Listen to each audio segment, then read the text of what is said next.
Hallelujah. यदि मैं तेज बोलूंगा तभी आप तेज बोलोगे। हालेलुया। प्रभु की स्तुति हो। कितना अच्छा लगता है जब हम प्रभु के भवन में आते हैं। सारे हफ्ते गुड़ गुड़ गुड़ गुड़ रीढ़ चलता रहता है, लेकिन जब प्रभु के भवन में आते हैं और स्तुति आराधना करते हैं, हमें महसूस होता है कि हर चीज पीछे है हमारे, हम सब चीजों के आगे हैं। आज पाम संडे है। यीशु को तो पता था, यीशु को मालूम था कि ये उसकी यरूशलेम की आखिरी विजिट है, मालूम है। आज हमें भी पता है। तो क्या आज यरूशलेम वो शहर, शांति का शहर हम है? क्या यीशु हमारे शहर में आ चुका है, हमारे अंदर वास करता है? तो हमारे मुंह से कोई नकारात्मक बात, कोई ऐसी बात नहीं निकलनी है। जब उद्धार करता हमारे अंदर है, हमारे साथ है, उसने हमें आगे पीछे घेर रखा और अपना हाथ हम पे रखे हुए हैं। इस बात को जानो और अपने हृदय की गहराई तक जाने दो इसको कि यीशु मसीह आपके अंदर है, आपके साथ है। यदि यीशु मसीह आपके अंदर है, आपके साथ है, तो कौन आपके जीवन को नियंत्रित कर रहा है? कौन आपके जीवनों को चला रहा है? अब ध्यान से सोचेंगे तो हमारा ध्यान भटक जाएगा, लेकिन यदि यीशु मसीह मेरे अंदर है तो मेरे हर मूव को, हर चलन को, हर सोच को वो चलाता है। क्या आप मेरी बात से सहमत है? हाँ का जवाब तो नहीं आया, कोई बात नहीं। याकूब चौथे अध्याय 7वीं से 10वीं आयत में हम देखते हैं तो हम पाते हैं कि सच में परमेश्वर ने हमें स्वेच्छा का दान दिया, अपनी इच्छा के अनुसार चलने का दान दिया है। परंतु कोई भी पुरुष या महिला पूर्ण रूप से स्वतंत्र नहीं है कि अपनी इच्छा का इस्तेमाल करे। कोई भी पूर्ण रूप से स्वतंत्र नहीं है, आजाद नहीं है, इंडिपेंडेंट नहीं है कोई भी। रोमियो 6:16 ऐसे बताता है कि हम जिस किसी की आज्ञा का पालन करते हैं उसके दास हैं। हम उसके दास हैं, जिसका हम आज्ञा का पालन करते हैं, जिसके कहे पे चलते हैं। सच में क्या हम प्रभु के कहे पर चल रहे हैं? हमने तो डॉक्टर ने कह दिया ये हो गया तो हम तो बस ढीले पड़ गए। उस समय कहते हैं प्रभु मुझे तूने रचा है और तूने उस कार्य के लिए रचा है जो मकसद तेरा है, और वो मकसद पूरा होगा। तूने एक मुझे स्वस्थ जन बनाया है, हष्ट पुष्ट बनाया है। हम यहां देख रहे हैं कि हम किसके दास हैं? जिस किसी की आज्ञा का पालन करते हैं उसके दास है ना? है? अब हाँ की आवाज नहीं आ रही। सबसे बड़ा मास्टर कौन है आज इस संसार में? कोई जवाब दे तो मुझे अच्छा लगेगा। चुप बैठ जाते हो, गूंगे बहरे हो क्या? अरे भाई खूब अच्छी नॉलेज है आपको संसार की, तो के वचन का यहाँ पर निरीक्षण हो रहा है। मैंने क्या पूछा आपसे? किसके दास हो आप? है? अब 2-3 बंदे बोल रहे हैं तो मुझे नहीं मालूम पड़ा कि डेजी क्या कह रही है और क्या कह रही है। किसके दास है? अपनी इच्छा के दास है। अक्षय ने इशारा किया और हर बात को साफ कर दिया। हम पैसे के दास है, कैसे पैसा बने, कैसे धन बने। सच बात है या नहीं? जीवन का पहिया है पैसा, जीवन का पहिया, ऐसा wheel of life. Money is something, पैसा कुछ है, मनी इज नॉट एवरीथिंग। पैसा सब कुछ नहीं है, लेकिन पैसे के बिना तो कुछ भी नहीं है। संसार होता है पैसा है तो सब कुछ खरीद सकते हो आप, मैं बोल रहा हूं पाप के दास है या फिर प्रभु की आज्ञा का पालन करने के दास है? अभी सिद्ध कर दूंगा कोई बात तुमने कुछ बोला तो। किसके दास है? नहीं बोल रहा कोई पाप के दास है। सच यही है कि प्रत्येक मनुष्य एक पतित स्वभाव के साथ जन्म लिया है, गिरे हुए फॉलन नेचर। आदम की प्रक्रिया क्या थी? गिर गया, हवा गिर गई। उस गिरे हुए स्वभाव से हम पैदा हुए हैं। इसलिए अपने अपने जीवन का स्वामी होने का अर्थ है पाप के दास है हम। मैं अपने जीवन का master, I am the master of my own life. It means पाप के दास हो। पाप के दास हो। अब मैं जिसको देखूं उसकी आंख नीचे हो जाती है तो मुझे जवाब आएगा ही नहीं। पाप के दास हो। Silence is an admitted fact. शांत रहना हाँ की प्रक्रिया है, मानना है। कचहरी में आपको सिद्ध करना होगा। आज हम परमेश्वर के वचन की कचहरी में हैं। इसलिए अपने अपने जीवन का स्वामी यदि हम स्वामी पर हम अपने ऊपर लेते हैं तो हम पाप के दास हैं। और पाप का दास होना एक हानिक परिस्थिति है, एक अच्छी दशा नहीं है। पाप आपको कहां तक लेके जाता है? मृत्यु तक लेकर जाता है। अरे हम तो जान बूझ के तैयार हैं मौत के मुंह में जाने को। कौन है तैयार नहीं है? जो मन कलीसिया में अभी AK-56 राइफल लेके आ जाए, कहता है कौन है जो मानता है यीशु को? अभी मारता हूं गोली उसको मैं। 99.9% भाग जाएंगे। कह रहा कोई बात नहीं, आप अपने मानते, एक बार बोलेंगे, बाद में माफी मांग लेंगे, प्रभु माफ कर देगा। उसने एक बंदे ने देखा मैं मारता हूं, तुम मार मेरे को गोली, वही बचिया, बाकी सबको मार दिया उसने। आज हम क्यों बोल्ड नहीं हो रहे? क्यों हम इस बात को हियाव के साथ नहीं कह पा रहे कि प्रभु मैं तेरे वचन के पालन करने का दास हूं?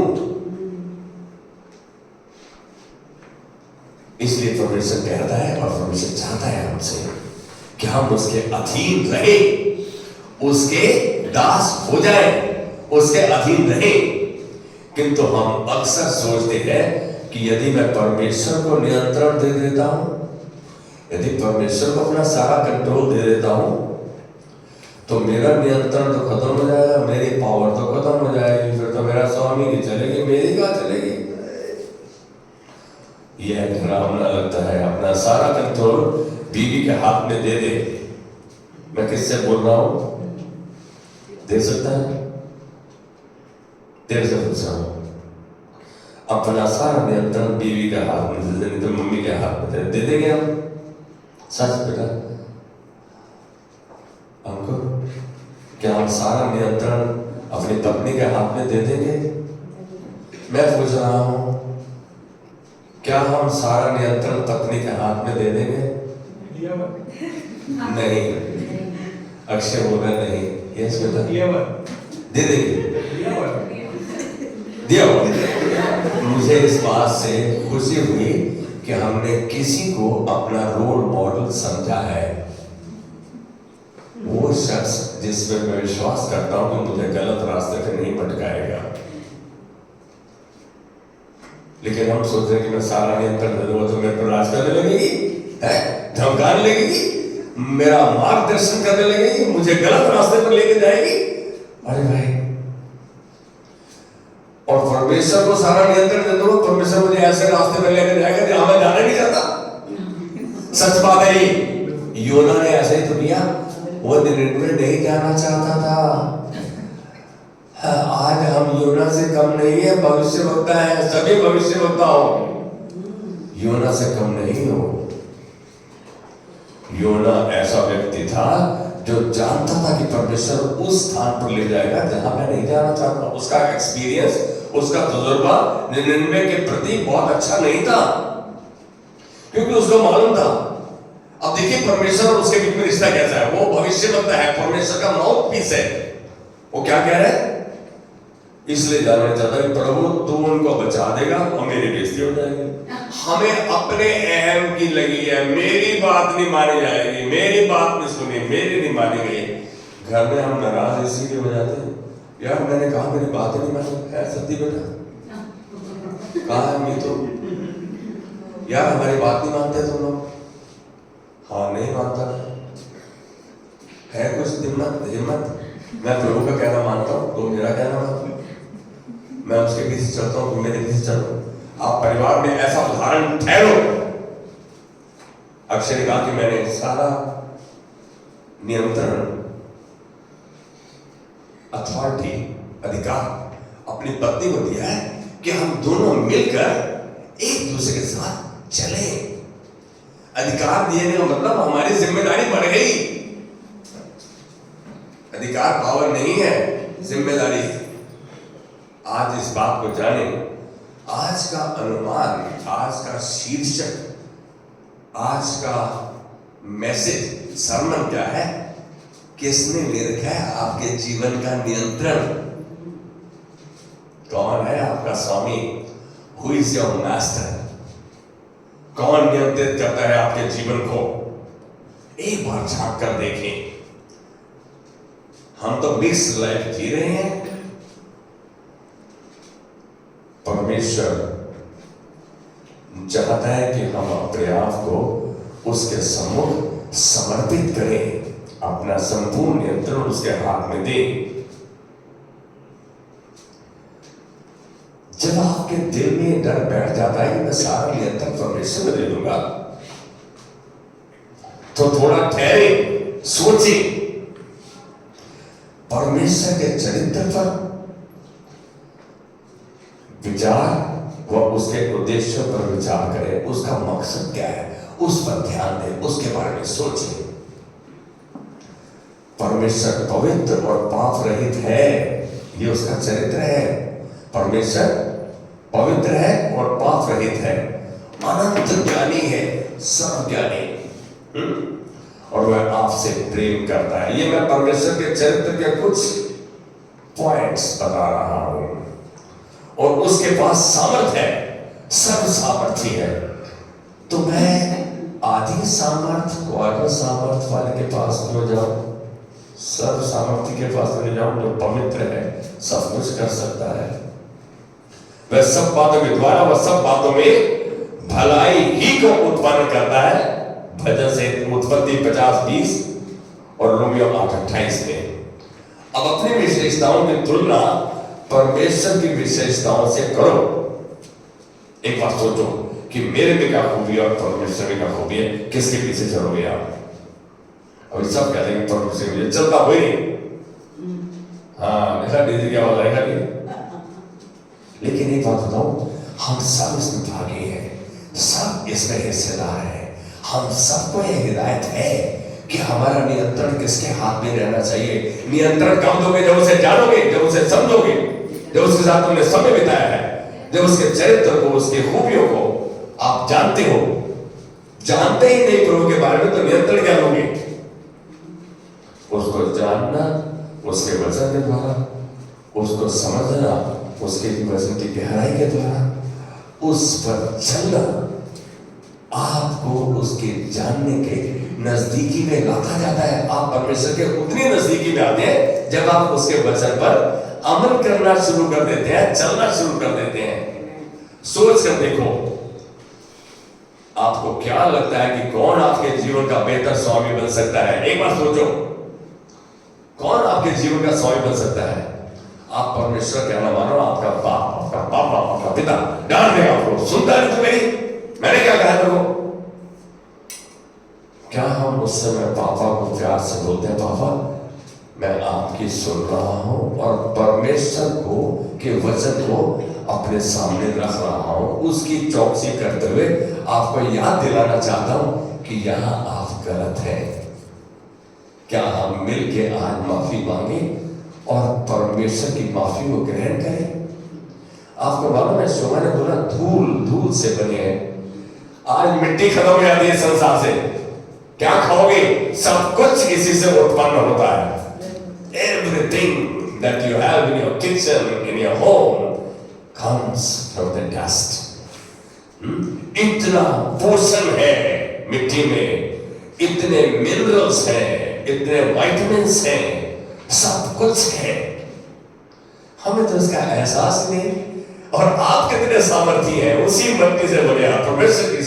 परमेश्वर ने अपना श्वास आपके अंदर फूंका है, आप कितने सामर्थ्य हैं हमें पता ही नहीं। हम परमेश्वर को इस सामर्थ्य के लिए जो उसने किया उसके लिए धन्यवाद ही नहीं करते, उसको पहचानते ही नहीं।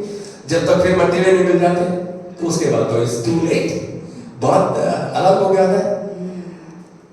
अपने बड़ों का, अपने माता पिता का, अपने अगुओं का जब तक जिंदा हो आज्ञा मान सकते हो, आज्ञा का पालन कर सकते हो, उन्हें करेक्ट कर सकते हो, उन्हें वचन से आगाह कर सकते हो। प्यार आपके हृदय में परमेश्वर ने उड़ेला है। कौन आपके जीवन का स्वामी बन सकता है? अच्छा स्वामी कौन बन सकता है? यदि प्रभु के पास पूर्ण अधिकार है तो बाकी सब स्वामियों को दूर कर देना होगा। यदि प्रभु सब सामर्थ्य है, सब ज्ञानी है, तो फिर हम बाकी किसी को क्यों अपना प्रभु मान ले?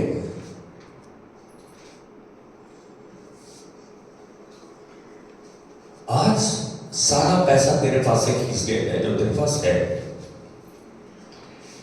बेटा क्या जितना पैसा तेरी मम्मा के पास, पापा के पास है, सारा का सारा इससे लूट लो, फिर देखो ये हल्ला मचाती रहे मोहल्ले में, कौन सुनेगा तेरी? कैसे लूट सकते हो उसको? लूट सकते हो, लूट सकते हो, क्यों नहीं? गर्दन पकड़ के लूट सकते हो, बिल्कुल लूट सकते हो। ऐसा ही हो रहा है। लूट सकते हो सेवा के द्वारा, समर्पण के द्वारा, उसकी आज्ञा मानने के द्वारा। एक उम्र आएगी वो अपने आप को ले, बेटा ये सब अब तू इसका संचालन कर, तू इसका नियंत्रण ले। परमेश्वर इसी बात को देख रहा है, हम कितना उसके प्रति आज्ञाकारी है, विश्वास योग्य है, ईमानदार है, कितना उसके वचन को जानते हैं, समझते हैं, उससे चलते हैं। जहां चलने की बात आती है वहां पर थोड़ा सा ढीले पड़ जाते हैं। तो तूने विश्वास का सारा दे दूंगा तो गरीब हो जाऊंगा। यहाँ तो 5 लाख रुपए महीने का आता है, कितना बनेगा विश्वास? राजा रानी को 50 लाख रुपया मिल गया, कितना विश्वास आएगा इसका? राजा रानी रिंकू अंकुर नहीं बताएगा तो ब्लेसिंग नहीं बताएगा। 5 लाख का विश्वास कितना है? 50 लाख का विश्वास कितना आएगा? गनो 50 का विश्वास कितना? अबे दुकान पे गलती नहीं करते हम कैलकुलेशन में। यहां पैसे देने में 50 लाख, 5 लाख, 50 लाख का विश्वास, 5 लाख हम परमेश्वर से मांगते हैं और पा लेते हैं। लेकिन जब हमारा बारी आती है, मित्र ने कहा कि हमको उसके कहने पे चलना है। जो मेरी जिम्मेदारी है वो ये है, जानबूझकर हम गलती करते हैं और फिर कहते हैं प्रभु ये मेरे पास परेशानी क्यों? आज मैं एक बात कह रहा हूं, जो जिम्मेदारी हमें बख्शी गई है, हम प्रभु का कहना मानने में देरी नहीं करें। हम नुकसान को देखें, हम वो दूरदर्शी बन जाए, उस फायदे को देखें जो उसने हमारे लिए रख छोड़ा है। अरे उड़ाओ पुत्र कहां चला गया? अपना हिस्सा लेके चला गया। मेरा हिस्सा मेरे को दे दे, बाप को बोलता है भाई उस समय बाप को देना हो, उस समय नियम था ये, बाप को देना होगा उसका हिस्सा, लेके चला गया। आप भी और मैं यही करते हैं। लेकिन परमेश्वर क्या कर रहा है? रोज स्वर्ग से हमारी ओर नजर कर रहा है, कब मेरा बेटा वापस आ जाएगा। दाऊद परमेश्वर के हृदय का व्यक्ति नहीं बनता कभी भी, यदि वो सच्चे हृदय से पछतावा करके परमेश्वर के पास नहीं आ जाता। उसने जब जब गलती की, जब जब नबियों ने उसको बताया, उसने सच में पछतावा किया, परमेश्वर के पास फिर आ गया, फिर नजदीकी में आ गया। पाप आपको परमेश्वर से दूर करता है। उसका अनुग्रह हमारे पापों को ढांपता है, लेकिन हम उसे लाइसेंस नहीं बना ले। ये हमारे हृदय और हमारे मन में पक्का होना चाहिए कि मुझे क्या करना है, मुझे परमेश्वर की आज्ञा का पालन ही करना है। यहाँ साफ दर्शा रहा है प्रभु के पास पूरा अधिकार है, तो बाकी सब स्वामी बेकार है। पवित्र आत्मा उन विश्वासियों में वास नहीं करता जो अपने जीवनों में पाप को जगह देते हैं। कौन है जो पाप नहीं करता? कौन है जिसने पाप नहीं किया? हम सब ने पाप किया, परमेश्वर को महिमा से रहित किया, फिर भी उसने हमें चुन लिया कि हम उसके पास आए, माफी मांगे और उससे रिश्ता और मजबूत बनाते जाएं। उसने इसलिए नहीं कि तुमको दूर रखने के लिए, इसलिए कि नजदीकी में बढ़ने के लिए बुलाया उसने। यहां हमने देखा कि जो पाप को जगा देता है, परमेश्वर का पवित्र आत्मा उनके पास से दूर हो जाता है।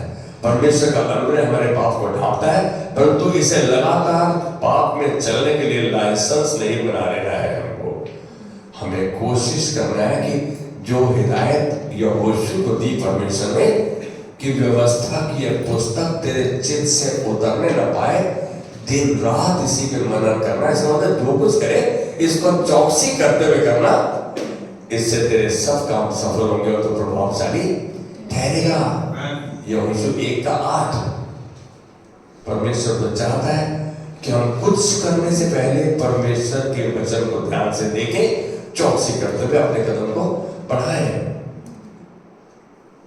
रोमियो 6:1 और 2, जब हम पाप करने के लिए हाँ करते हैं तो पवित्र आत्मा को दुखी करते हैं, शोकित करते हैं। हम कितनों को पता है?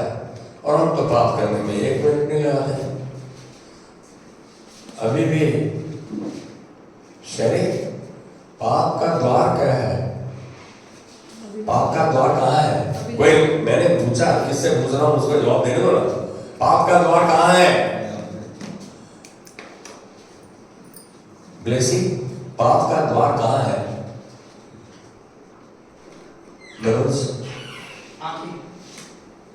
ताली बजाएंगे, प्रभु को धन्यवाद देंगे।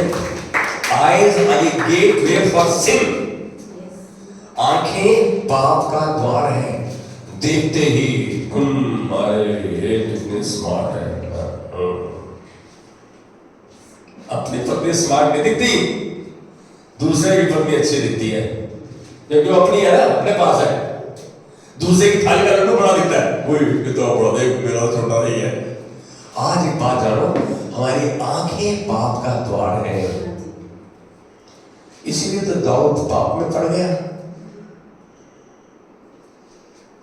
हम भी पाप में पड़ते हैं, आंखों में थोड़ा देखने के द्वारा, देखने से परसीव करते हैं, परसीव करने से हमारा दिमाग के घोड़े भागने लगते हैं और फिर प्लानिंग हो जाती है, फिर एक्शन आ जाता है।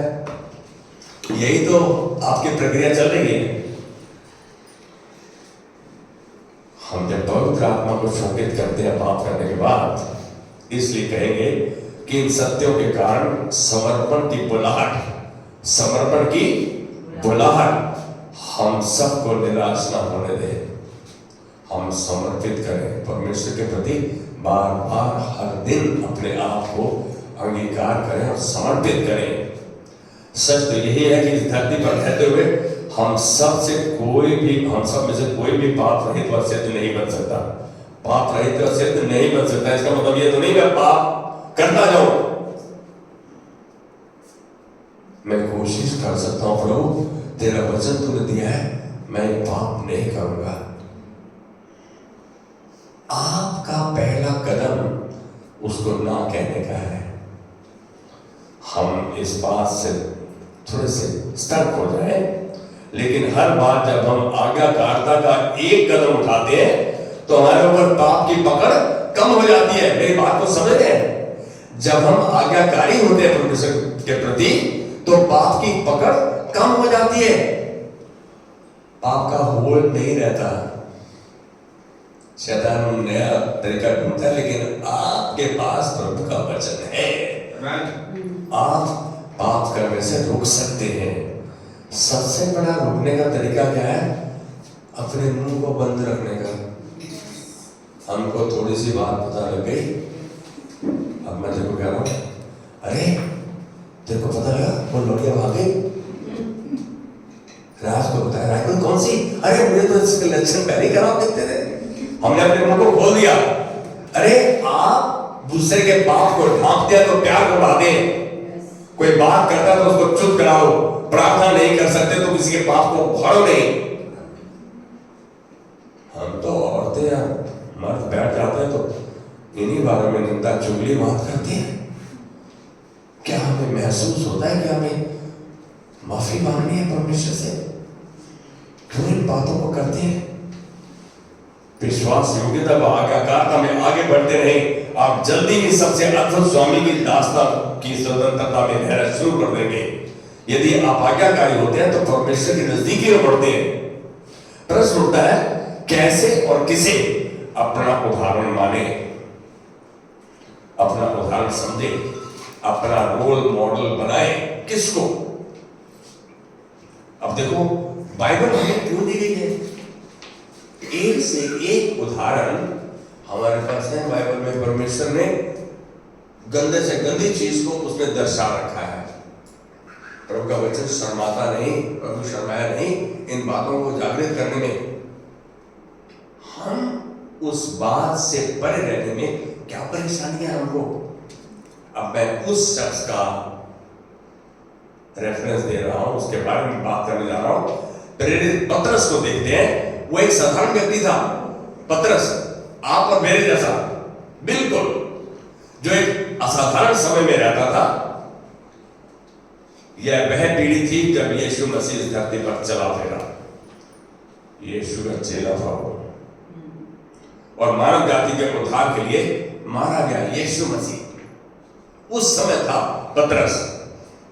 सच तो यही है कि वह अंद्रियास था जो सबसे पहले अपने भाई शिमोन पतरस को प्रभु से मिलवाने लाया था। अंद्रियास। पतरस was another man after God's own heart, Peter बहुत नजदीक था।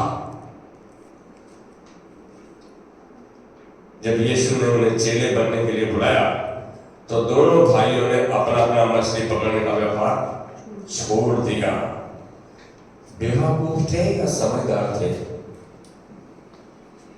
आज के जमाने की सोच के अनुसार बेवकूफ थे। अबे सोचा तो होता, इसके पीछे चलोगे कल गड्ढे में गिर जाओगे। आज हम देख रहे हैं कि प्रभु ने जो कुछ जिस किसी को चुना, सारी रात प्रार्थना की, तब सवेरे अपने चेलों को चुना। आपको नहीं दिखता ये चीज? हम कितना प्रार्थना करते हैं कोई चुनाव लेने से पहले, कोई निर्णय लेने से पहले कितनी प्रार्थना करते हैं, कितना इंतजार करते हैं प्रभु का, कितने उसकी शांति को महसूस करते हैं। यहां हम पतरस के बारे में देख रहे हैं। जब यीशु ने चेले बनने के लिए बुलाया तो उन्होंने अपना बिजनेस छोड़ दिया और अपने आप को यीशु के अधिकार के तहत कर दिया। इस बात को मत्ती 4 के 18 से 20 में देख सकते हैं।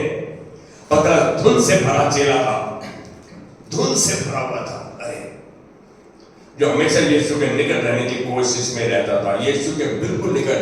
मैंने तो इतना तक पढ़ा कि यीशु की छाती पर हाथ कान रख के उसके दिल की धड़कन को सुनता था, इतना नजदीकी में रहता था। ऐसा तो नहीं कि पतरस से गलती नहीं हुई और गलती नहीं की। जब पतरस ने गलती की वैसे ही प्रभु ने उसको डांट दिया, ऐसी फटकार मारी, शैतान तक बोल दिया उसको। चाहे उसके आसपास कुछ भी क्यों ना हो रहा हो, फिर भी वो प्रभु के निकट रहने की कोशिश करता था। चाहे तूफान के समय में पानी पर प्रभु यीशु से मिलना, मालूम तूफान में बाकी चेले भी थे, सब निगाहे भूत भूत। यीशु का मैं हूं, कहता था प्रभु मुझको बोल, मैं आ जाऊं, आजा। प्रभु का आजा कम।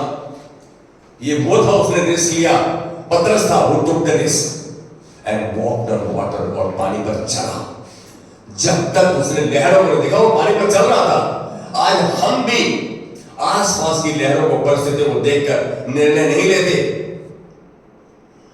यहां हम देख रहे हैं कि पतरस पानी पर चला, एक अद्भुत चाल है, वो परमेश्वर के निकट रहने का एक तरीका था। उसने उस समय भी रिस्क लिया। Faith is a risk and we must take it, हम इसे जरूर लें। पतरस अपने स्वामी की सेवा में समर्पित रहता था, अवेलेबल रहता था, उपलब्ध रहता था परमेश्वर के। मैं चेला होने से पहले मछुआरा था, उस समय मैं जल्दबाज था और भावुक था। मालूम पतरस की कलाई कितनी मोटी थी?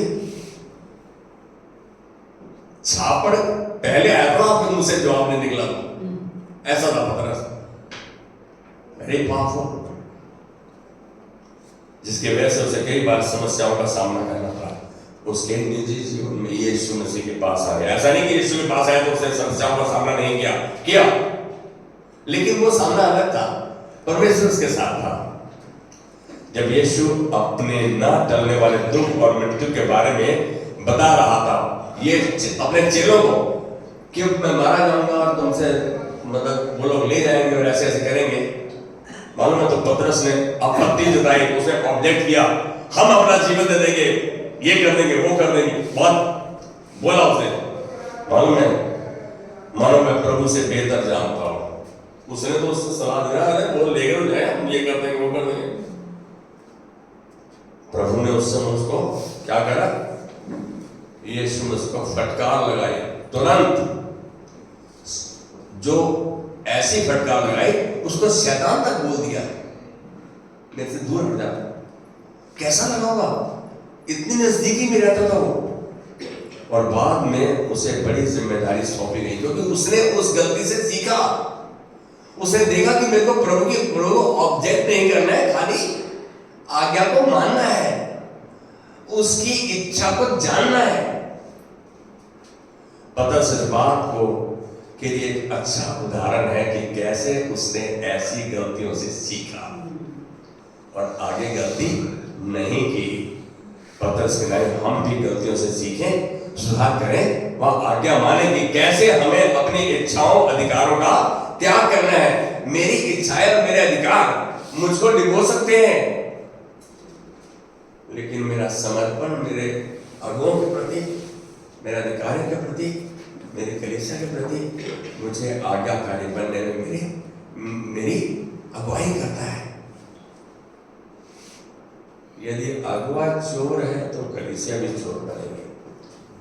अगुआ यदि ईमानदार है, वफादार है, विश्वास हो गया है, तो वो दान भी आप में आएगा। मैं कौन सा दान चाहूंगा, कैसा दान चाहूंगा? हम सबको बहुतायत में चाहिए, लेकिन परमेश्वर ने तो इस बात को पक्का कर दिया है कि उसने हमें जीवन के लिए और धार्मिकता के लिए जो कुछ चाहिए वो सब कुछ जुटा दिया है। He has given us everything that we need for our life and righteousness. हम इस बात को ग्रहण नहीं कर पा रहे। जो कुछ चाहिए हमें, बिजनेस के लिए चाहिए, हमने कारोबार के लिए चाहिए, घर के लिए चाहिए, परिवार के लिए चाहिए, सब कुछ उसने जुटा दिया है। आप धन्यवाद ही का वरदान चढ़ाओ कि प्रभु तूने जो कुछ दिया है, मैं इसका वाइज और जुडिशियस यूज करूं, सही इस्तेमाल करूं तेरे दिए हुए स्रोत का। बहुत कम लोग हैं जब इकट्ठा बहुत कुछ आ जाए तो उनका दिमाग खराब नहीं हो जाता, वो उस समय नम्र और दीन हो जाते हैं कि प्रभु मुझे बुद्धि दे कि मैं तेरे दिए हुए दान का कैसे इस्तेमाल करूं। प्रभु चाहता है कि हम उसके वचन से सीखें, उसके वचन में जो उदाहरण ठहराए गए हैं उनके चरित्र से सीखें, उनका अपना रोल मॉडल बनाएं कि यदि उस समय अंत में आपको मालूम है जब पतरस को सूली पे लटकाया जा रहा था उसने क्या कहा?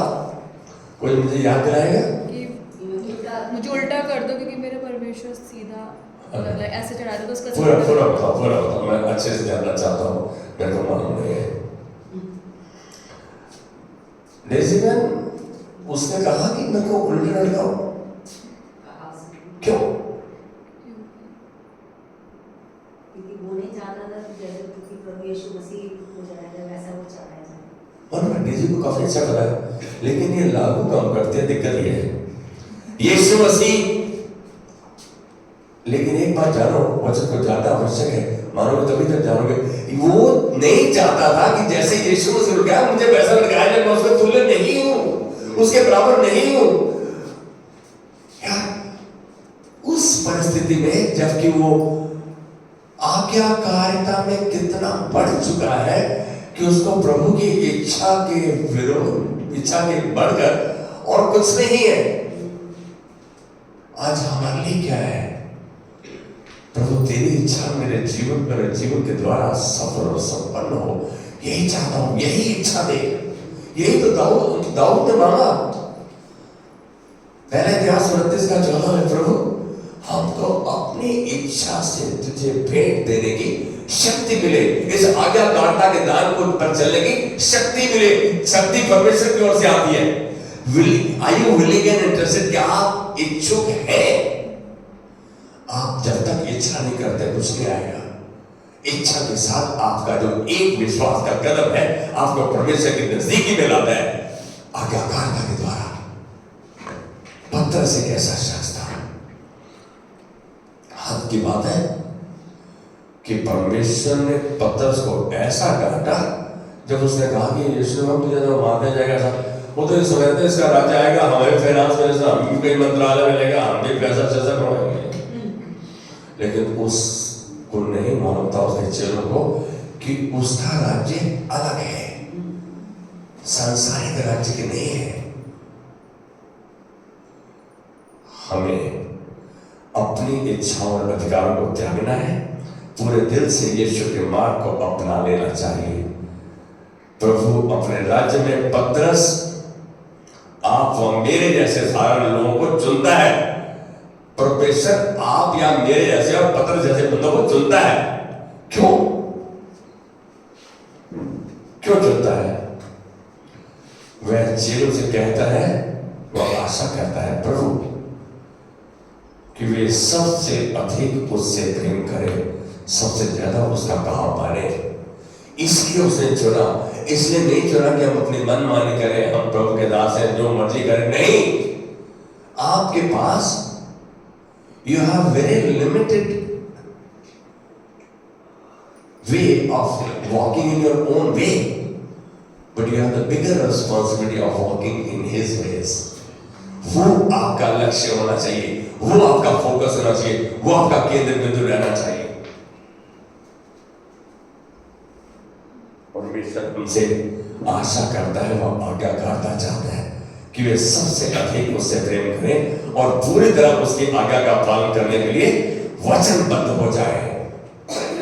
जब हम ऐसा करेंगे तो वह हमारे माध्यम से और अधिक हासिल करेगा, हमें तब इस्तेमाल करेगा जब हम वचनबद्ध हैं, जब हम आज्ञाकारी, विश्वासयोग्य, ईमानदार हैं और वैसे चाल चल रहे हैं जैसी वो हमसे चाहता है।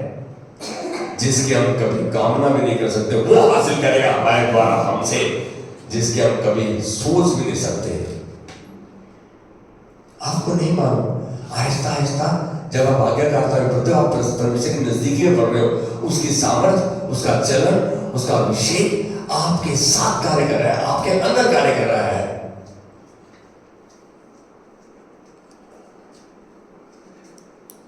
मैं विश्वास करता हूं कि आपका स्वामी यीशु है, उसका वचन है, और आप आज से ही पतरस की तरह उसकी नजदीकी में बढ़ते जाएंगे।